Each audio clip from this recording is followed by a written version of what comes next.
Hey, everybody, welcome to the Collecting the King Show, episode 7, and this one is called Sound Advice. I'd like to thank everybody again for leaving all the comments and the emails we're getting and stuff. It's really great to hear from everybody. And as I said last show, I apologize, won't be able to answer everybody or get back to everybody. But it looks like we may have to put like a warning at the beginning of the show for medical reasons because apparently the last show when I was handling the vinyl and showing it to people, showing it to the camera, apparently a viewer had a couple heart problems or something. It made his heart, palpitate or something went wrong. I know how to handle vinyl. I know how to handle a record, and I also know how to clean a record if fingerprints get on it. So you can be rest assured everything's going to be okay. The vinyl's going to be fine. I'm going to be fine. You're going to be fine. I'm sorry. I just had to point that out. I thought that was amusing, but I know how people are. I mean, vinyl is vinyl. You got to be careful with that. Okay, so today's topic is sound advice. And, it keeps getting harder and harder to come up with an Elvis song title that matches the subject, okay? And today's subject is Elvis on tape, which is all about Elvis's recordings on cassette tape, 8-track tapes, and reel-to-reel tapes, So the problem I was having was to try to find something that applied to that. So I know it may be a bit of a stretch, but we're going to be giving you some sound advice on Elvis music on tape. Let's start with a brief history of Elvis on tape. So I did a little research here, and let's start with 8 tracks, which came first, okay? The Stereo 8 cartridge was created in 1964 by a consortium led by Bill Lear of Lear Corporation, along with Ampex, Ford Motor Company, General Motors, Motorola, and RCA Victor Records, in the United States. 8-track cartridges were phased out of retail stores by late 1982 and early 1983. Some titles were still available as 8-track tapes through Columbia House and RCA Music Service record clubs until late 1988. So that's when 8-tracks all started, somewhere around that time, okay? Now, let's talk a little bit about the cassette. Here's a cassette. This is what they look like, and this is kind of cool. This is Elvis Blue. This is actually a tape. I think it's a foreign tape because there's no album called Elvis Blue. I think our Blue album is Reconsider Baby, which is right behind me up here, and you'll see there's a tape right up there behind me as well. Okay. Anyway, I think this was Europe's version of Reconsider Baby because all the songs are blues. It comes in a blue, kind of a blue case, which is kind of neat. The blank cassette was created also in 1964, but was mostly used for industrial recording until the 1970s, when the music industry decided to release record albums on tape, and thanks to the success of Sony Walkmans, cassettes outsold and eventually led to the demise of the popular 8-track tape. And I remember that too, because 8-tracks were kind of bulky and big, and like I had a lot of friends who had cars and they had 8-track players in their car, and they just never appealed to me for some reason. I always hated the fact that you put an 8-track in and it won't play all the way through. Just drove me crazy. Like nothing worse than putting in an 8-track for Inagata Davida and having it go out 2 times during the course of Inagata Davida before it gets all the way through. So that was kind of a pain in the butt. The sets, of course, were different. 8-tracks were cool because you could put them in and it would play all the way through nonstop. Cassettes, you had to put in side 1 and flip it over and do side 2. Later on, they came up with a player that could automatically go to 1 and 2, and that was pretty cool. Okay? Now, on the subject of reel-to-reel tapes, although the reel-to-reel tape was invented in the 50s, the commercial heyday of the pre-recorded reel-to-reel tape was the mid-60s. After the introduction of less complicated cassette tapes and 8-track tapes, the number of albums released on pre-recorded tape dropped dramatically despite their superior sound quality and due to their cost to buyers. And I remember that well as well because I had a friend of mine who was well-to-do, had a lot of money, had a really nice car and everything in college. And I remember going to his house, and he had like the latest albums, like the Beatles and Elvis and whatever, on reel to reel. And at first I listened to the sound quality and everything, and I thought it was superior. It was definitely better. The problem was that the players were huge. I mean, there were these huge players, okay? put the reel on and then you run it through another reel and you play it across. And even though the sound was great, they were cumbersome. Plus, the tape itself was like $20. And I remember going into stores like Kmart or Zayre or discount community centers, for those of you who can remember back that far, and they didn't carry reel-to-reels. The only place I ever saw reel-to-reel tapes were in the more expensive places where like they sold stereo equipment, like a store that dedicated everything to stereo equipment. You know, those ones where you go in and they have listening rooms for all the stereos and for the 8-track players and stuff like that. And then they would always have these reel-to-reels up on a special shelf. And right away, I was attracted because they look like 45s. The album covers are really, or the covers are really great. But they were like $20 a piece, you know. So, you know, being a poor kid, there was no way I was going to be able to afford that, plus get this big bulky machine to play it on. So reel-to-reels never went over big with me, but they certainly go over big now because I don't think many people play them, but as a collectible, they are definitely hot right now. As a matter of fact, most reel-to-reel tapes are close to $100, depending on their condition. There are some that are a little more than others, but they're still very, very hard to find. As far as Elvis was concerned, he started out on 8 tracks, of course, in '64, I believe. And there were 8 tracks that came out, and they came out in these clamshell casings. And I think, again, we'll have some of those to show you. And the 8-track would go in the clamshell case, and there would be a bonus photo, sometimes even a bonus photo or a piece of paper with the song titles inside. Pretty cool stuff. And it slid open, everything. And then later on, they went into, like regular cardboard coverings and that kind of stuff. Kind of went through, a little bit of different change here and there. And some of that now is a part of what's valuable in an 8-track. I mean, as far as collectors go, the clamshell ones are definitely more valuable than the cardboard ones. And then as far as cassettes go, they came out a little bit later, like towards the 70s. And to be completely honest, even though I love vinyl and I bought almost all my Elvis stuff on record, I did, however, buy Moody Blue on cassette when it first came out. I remember that really well because at that time I was doing a lot of driving in my car and I just didn't have time to listen to Elvis's new album. I was buying cassettes just like everybody else because they were so convenient, and I would put it in my car, and that's the reason I got Moody Blue. However, I did buy it on vinyl. Don't know if I actually ended up with the black vinyl or the blue vinyl. But whatever the case might be, I got the record eventually. Our special guest today is Joe Tunzi, and he is the author of the book, The Comprehensive USA Artwork Guide to Elvis Presley Tapes. Okay, he has also done many, many books on Elvis. And now here is our interview with author Joe Tunzi. Now, in this book, I take it you're going to show different.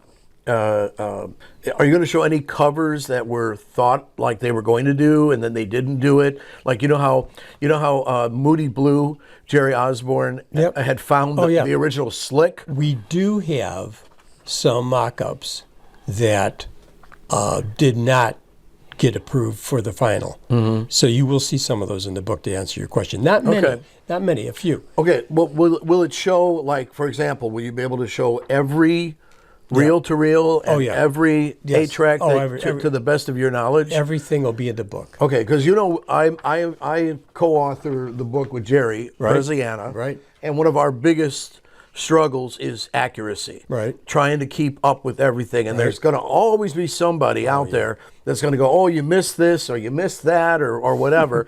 And my job is the LPs. I handle most of the albums, the album section. Mm-hmm. Oh my God, it's so hard to do because you've got to try to keep up with every single solitary thing. Oh, you do. And there's always somebody out there that's going to go, you missed this, you missed that. But you try to be as accurate as you can, and that's what you were with this, right? You try to get as many covers that you know of. I believe every one, every cassette, every 8-track, every reel-to-reel, and of course the I'll call them oversized cassette will be included in the book. Okay. Yeah, we should have every one, and then we'll show the artwork for them, and then we will show some of the rarities. I know we have some pictures here of some stuff that I thought was really cool that we should show. In the very beginning I did a little history at the opening of the show of how 8-tracks were started and cassettes were started. And RCA Victor was right there at the creation of both the cassette and the 8-track. But here's something very interesting.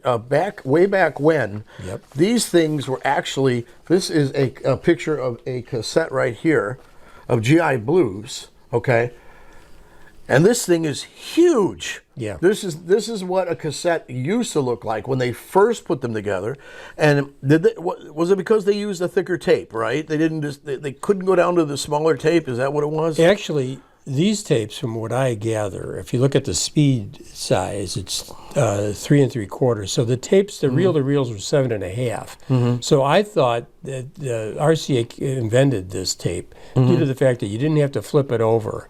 It would automatically rewind and play the other side. So this one, you did not have to flip this tape over? No, these. Wow. From my understanding, and that this tape was actually invented as a counter to the reel-to-reel. So you didn't have to thread it. Right. You didn't have to, because a lot of people have problems with reels. Absolutely. Threading. And if you didn't thread it right, sometimes they get caught in the machine. It's all raggedy and snap or whatever. Yeah. So they thought we'll come up with this idea, and it was unfortunately a bomb. This is the box, Yeah. and look at the size of this thing. Yeah. I mean, how big was this? I mean, I know this picture is probably bigger than it really is, but yeah, tapes were about this size. I mean, they're I didn't huge, measure right? them, but yeah, they were bigger. Now, were they available? I mean, could a consumer actually go and buy them? Yeah. Definitely. Wow. They started in 1958.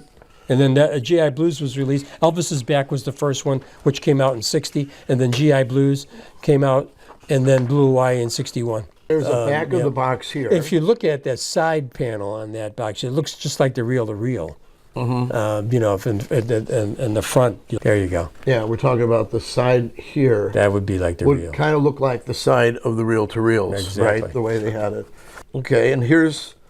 I guess this is what the tape looks like when it's in the case. Yeah. When you put it in and you open up the case, that's kind of weird. And then here is what the back of the tape looks like. You saw the front, that's the back. And of course these somehow fit into the machine and turn the wheels. You have to buy the machine that they manufactured. Yeah, well that's the trick, isn't it? The whole trick is, we got these great things. And it was an RCA Victor but machine. But you got to buy the machine. Okay, this is a 3 3/4 inch per second. 3 3/4. 3 3/4. So this is a 3 3/4 inch tape. Right. Is what they used to call them, right? Okay. Because the tapes at that time were at 7.5, which the sound would be better than 3 3/4. But they thought, that 3 3/4 would be the appropriate speed for that unit.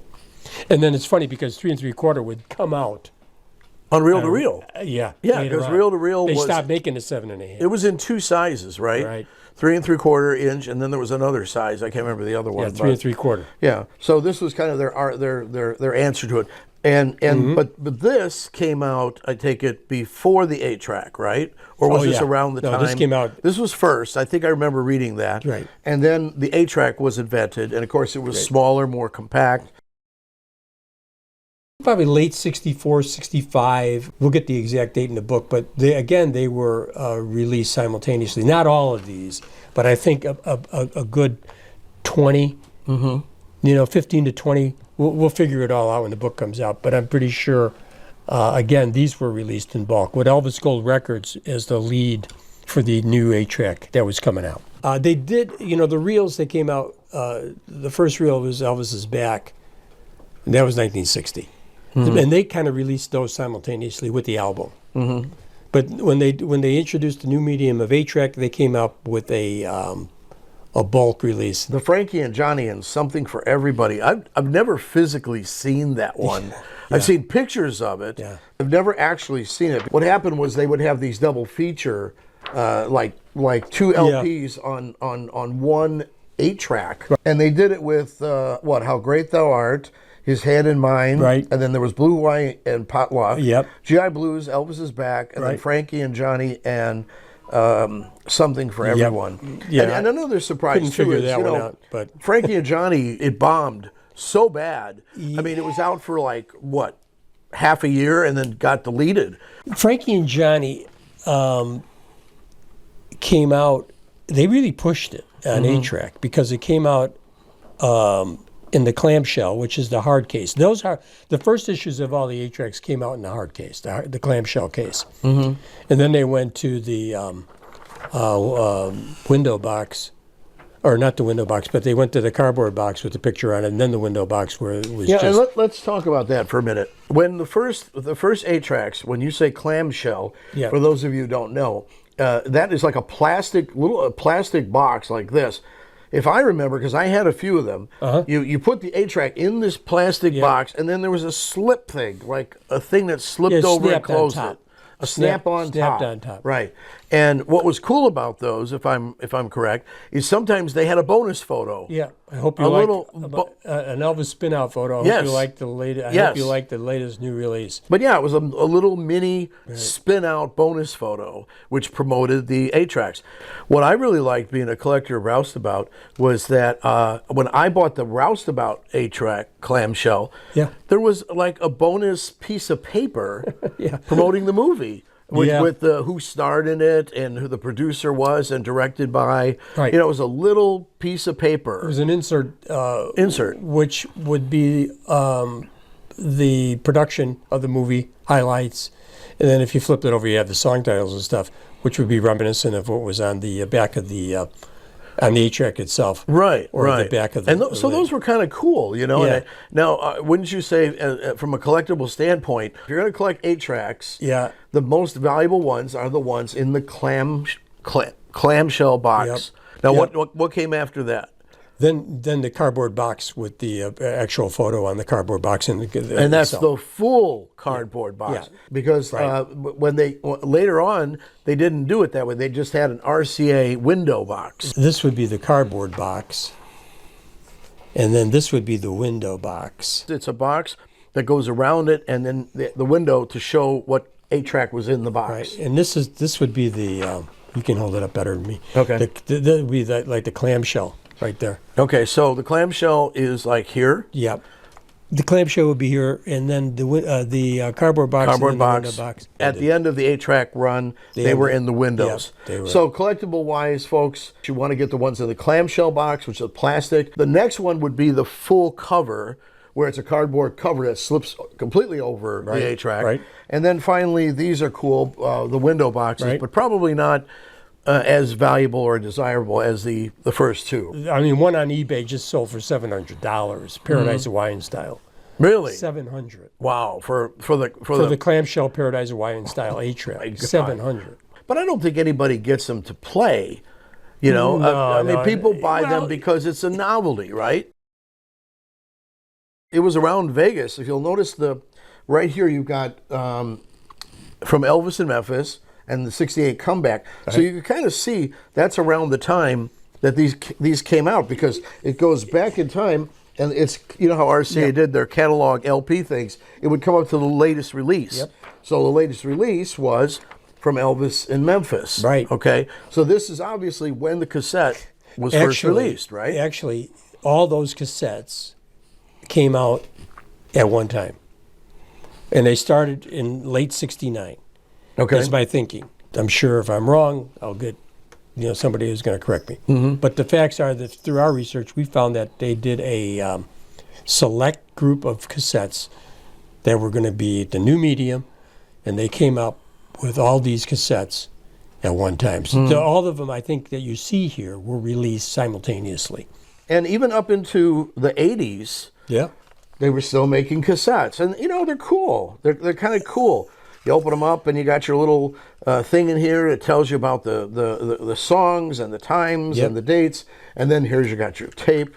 Yep. And they were just neat little things that people would have. I put a few of them up here to show. And here, look at this. Yeah. This album came out 2 years ago, and there's the cassette. Yeah.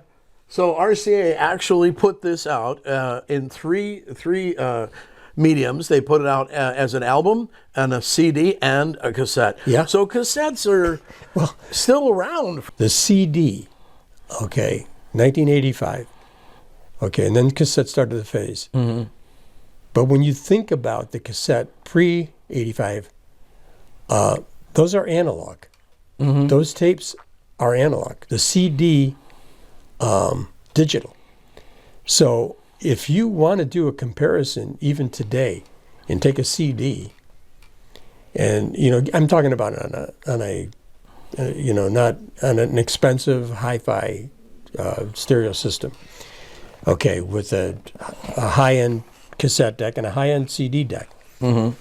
You're going to hear the CD. You're going to hear the cassette sound, I think, better.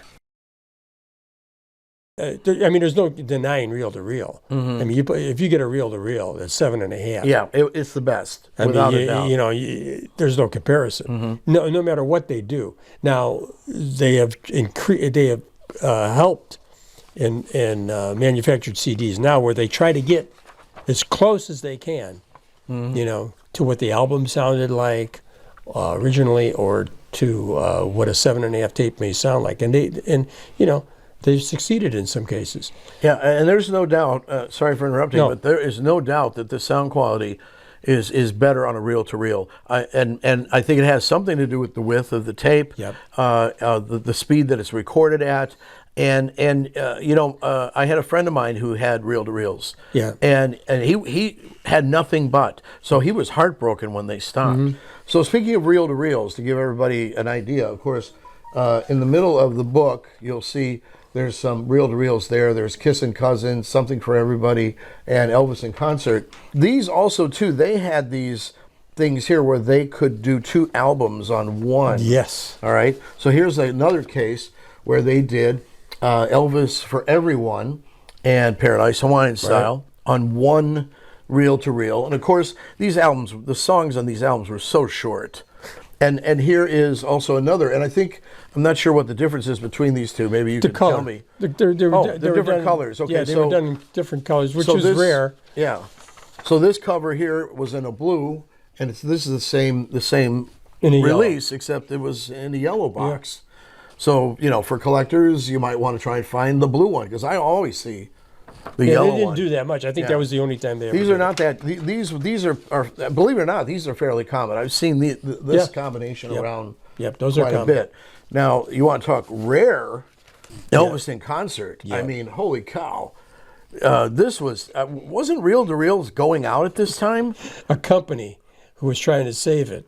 You see, in 72, I think the RCA licensed to magnetic, I think it was called magnetic tape. And then this company, Stereotape, took over the licensing of that company. Mm-hmm. Okay. And then they still produced it, which would be like a club. Right. Okay, almost like a record club, but only this was like a tape club. Yeah, I read about that on Wikipedia too. That is also what they would continue to do it only on the RCA record clubs when you had a special order. Right. Yeah. But no, I mean you could buy these at the store. Oh, at the store? You can get them at the store. Okay. But it was like you would be a member, and then they would send you a brochure on the latest releases that you could pick up in the store. Okay. I don't even think you have to pay to be a member. I mean, you just have to send back the postcard or something, and put them on your mailing list. This must be the same company, because if you look at this, this almost looks a little amateurish or bootlegish. No, but it was legit. With the the way it says Star Series Twin Pack, that almost looks like somebody did that on their home printer. But it isn't. But this is an actual. It was a legitimate tape that came out by the same company. Do you have this? Yes. The bad part about these tapes was you really don't want to play them, because these tapes are now manufactured with Ampex tape. Okay. And Ampex had a problem due to the fact that their tape, it just it wasn't quality. Good quality like the RCA ones were? No, it wasn't. Okay. And this company used Ampex tape on these releases, and you're going to find a lot of squeaking, and it's going to be very hard to get through one of those tapes. So I don't advise anybody to play one if they find it.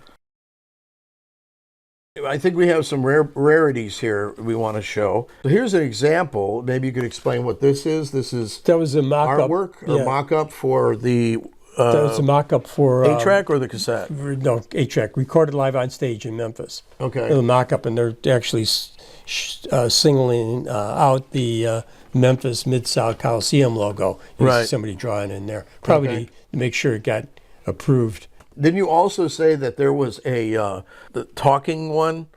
Oh, having fun with having Elvis fun on with stage, Elvis boxcar. On a boxcar. 8-track. The Colonel had 8 and it had to be at the concerts, right? They must have sold it at the Hilton, concert. At the Hilton in particular. Yeah. In 75, when Elvis played there, the 8-tracks were there. Yeah. And he had them specifically made on 8-track. That shows you the popularity of how the 8-track was going, though. Yeah. 8-tracks were on.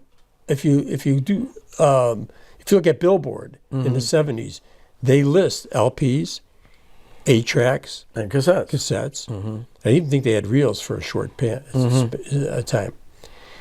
But 8-tracks were actually outselling albums for a while in the mid-70s. I remember. The 8-track tape was definitely instrumental in sales for the labels. And you have a few other oddballs. Well, first of all, I wanted to show everybody this one because I think you had. Do you have a story behind this one, or what? I mean, we I do have a quick story. I'll make it quick. Harem Scarum on 8-track. That's why, if you remember on my bonus photo show, I was talking about all the bonus items. Yeah. I got to the Harem Scarum bonus photo. Elvis, why did you do this? This album, or this whole movie just makes me cringe. Go ahead, I'm sorry. I know. It was, and I'll tell you a story. It was 1971, and I went into a record store with my buddy, Little L's Records. This was another record store that had a huge following, and people would go all the time. And I went in there, and it was on a Thursday afternoon, whatever. Maybe it was a Thursday, Friday. I remember it was late in the week because I was off at work. And I went into the store with him, and I saw this 8-track on the shelf, and he had them where you can physically see them lined up like you have the albums here. All the 8-tracks would be on the wall. And my buddy said to me, he said, which one are you going to get? And I said, I don't know. I think I'm going to get this one. He said, you're going to get that?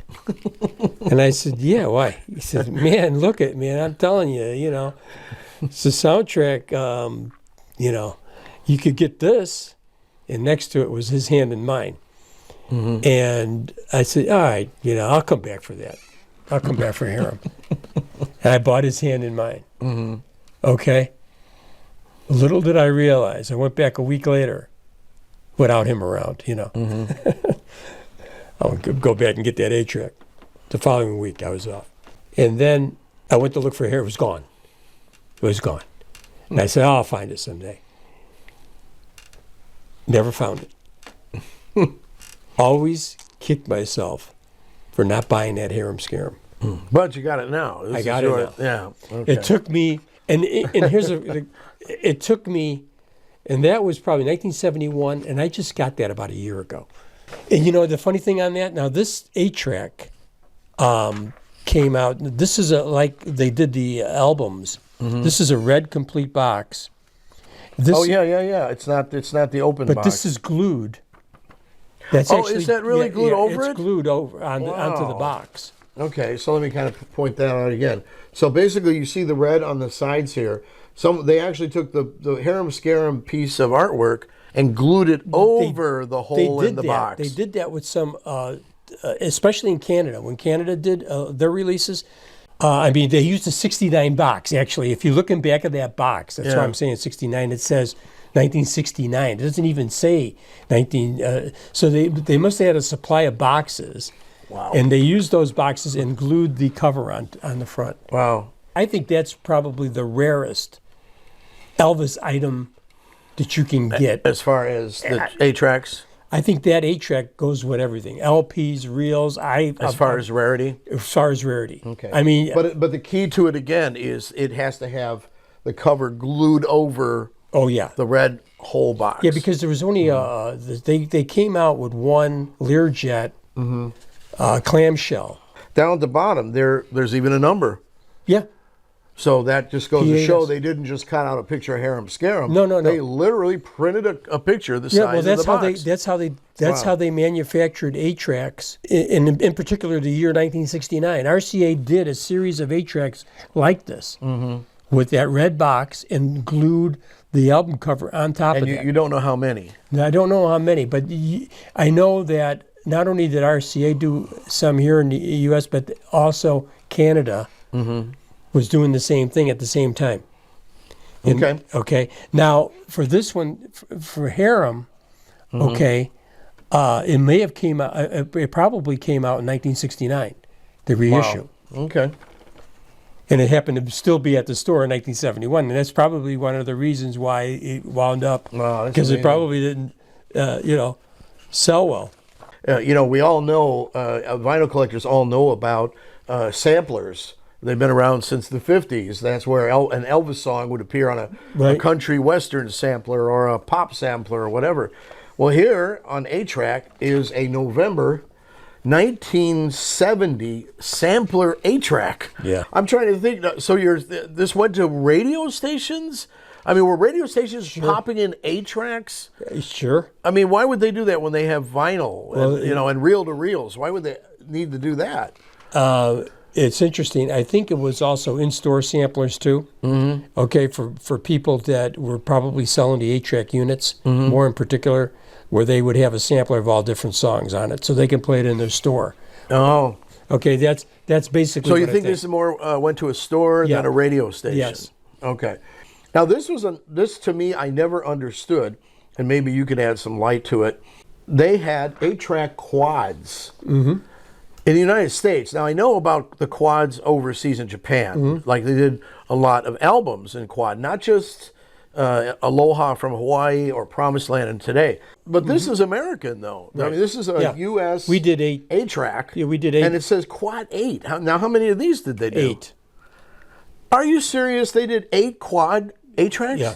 They did. Okay. They did 8 titles on stage, recorded live on stage in Memphis. That's the way it is. Aloha from Hawaii, which was a double. Right. I've seen that one. Promised Land Today, and what was the other one?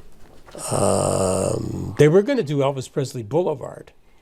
Really? And and that one, we have a little surprise in the book on that. Well, what do you think? What was the logic behind 4-channel was the 4-channel well, thing? was, as you know, quadraphonic was Well, the big thing. quadraphonic wasn't released until later, I think, wasn't it? Was it? These were released in the mid 70s. Mm-hmm. So On Stage would come out again. I think On Stage would be one of the first ones. That's the way it is, and On Stage would be one of the first ones. Or Elvis in Memphis, too. Yeah, quads were going to be the big thing. Quadraphonic sound was going to be the big thing, but only you had too many different formats. Mm-hmm. You had the matrix, you had the discrete. In a nutshell, it just imploded, basically. Aloha from Hawaii would have been the first quadraphonic 8-track, the double, because that came out right at the release of the album, maybe 3-4 months later. I remember a Lincoln Continental, a friend of mine, he had the quadraphonic 8-track system set up in his car. And it was, wow. It was like, wow, I can't believe it.